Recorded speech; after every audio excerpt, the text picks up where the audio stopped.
अटल बिहारी वाजपेयी एक ऐसा नाम, एक ऐसा व्यक्तित्व, एक ऐसी शख्सियत जिनके बारे में आप जब कुछ लिखना या बोलना चाहते हैं तो सबसे बड़ा सवाल ये खड़ा हो जाता है कि आप उनके बारे में कहाँ से शुरू करें और कहाँ ख़त्म।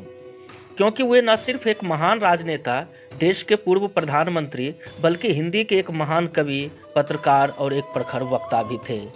इसलिए उनके पूरे व्यक्तित्व को किसी एक लेख में समेटना आसान नहीं होता।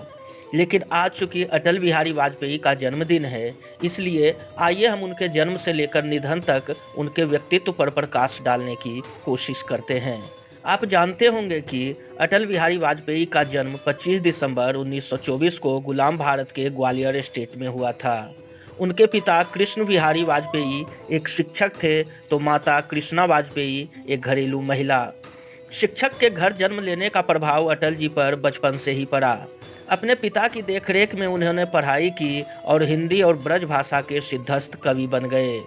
महात्मा रामचंद्र वीर द्वारा रचित अमर कृति विजय पताका पढ़कर अटल जी के जीवन की दिशा ही बदल गई।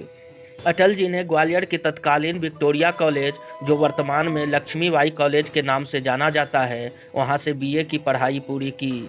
वो बचपन से ही देशभक्त स्वभाव के थे और समाज सेवा के जरिए देश सेवा करने की भावना रखते थे। इसलिए वो राष्ट्रीय स्वयंसेवक संघ से जुड़ गए। वहीं से डॉक्टर श्यामा प्रसाद मुखर्जी और पंडित दीनदयाल उपाध्याय के निर्देशन में राजनीति का पाठ पढ़ा। साथ ही साथ 5 जन्य राष्ट्र, धर्म, दैनिक स्वदेश और वीर अर्जुन जैसे पत्र पत्रिकाओं के संपादक के तौर पर काम किया। उसके बाद 1952 में वे जनसंघ के संस्थापक सदस्य रहे। 1952 में ही उन्होंने अपना पहला लोकसभा चुनाव लड़ा, लेकिन वे हार गए। फिर 1957 में बलरामपुर से चुनाव लड़े और इस बार वो जीतकर संसद पहुंचे, जहां उनके भाषण से प्रभावित होकर तत्कालीन प्रधानमंत्री पंडित जवाहरलाल नेहरू ने ही एक दिन उनके प्रधानमंत्री बनने की भविष्यवाणी कर दी थी।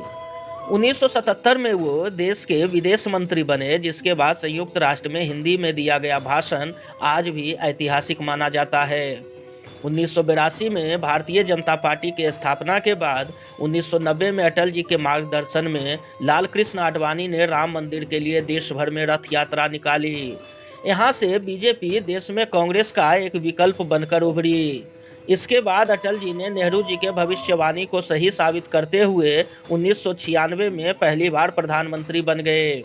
हालांकि उनकी सरकार महज 13 दिनों में गिर गई। उसके बाद 1998 के चुनाव में बीजेपी फिर से बड़ी पार्टी बनकर उभरी। अटल जी ने 23 दलों के साथ मिलकर राष्ट्रीय जनतांत्रिक गठबंधन बनाया और केंद्र में सरकार बनाई। हालांकि ये सरकार भी 13 महीने ही चल सकी, लेकिन 1999 के चुनाव में देश में अटल जी का जादू एक बार फिर से चला। एनडीए सरकार दोबारा सत्ता में आई और अपना कार्यकाल पूरा किया। अटल जी ने करीब 6 साल के कार्यकाल में देश के विकास और सुरक्षा के लिए जो काम किए वो आज भी एक मिसाल है।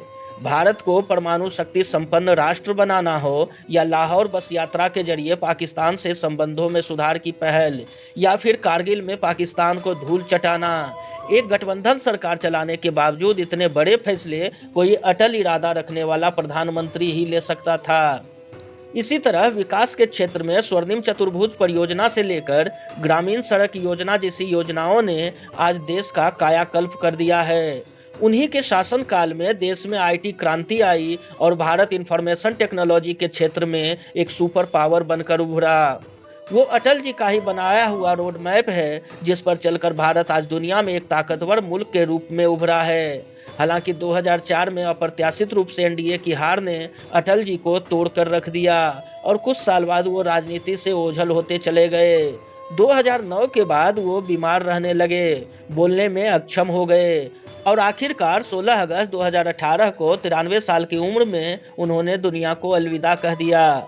इसी के साथ भारत में सियासत के एक युग का अंत हो गया था।